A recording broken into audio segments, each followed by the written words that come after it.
এই দিশা, বলছি শিবানী ম্যাম। ইস, এটা তুই কি করলি সোনাই? আমার ইম্পর্টেন্ট নোটটা ভিজিয়ে দিলি।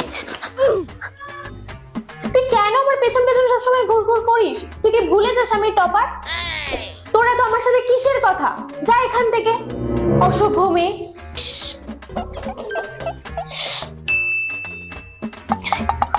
কি ব্যাপারটা কি? এটা কি ক্লাস নাকি মাছের বাজার? তোদের জন্য আমি পাশের রুমে ক্লাস করাতে পারছি না। দিশা, তুই পুরো ক্লাসটাকে সামলা। কোনো একজনও যদি কথা বলে আমি কিন্তু তোকে ক্লাস থেকে বাইরে বার করে দেব। ওকে ম্যাম, ওকে। এই, কেউ কথা বলবি না, সবাই চুপ।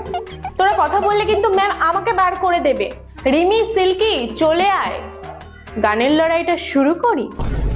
बदला बदला बदला बदला बदला बदला बदला बदला बदला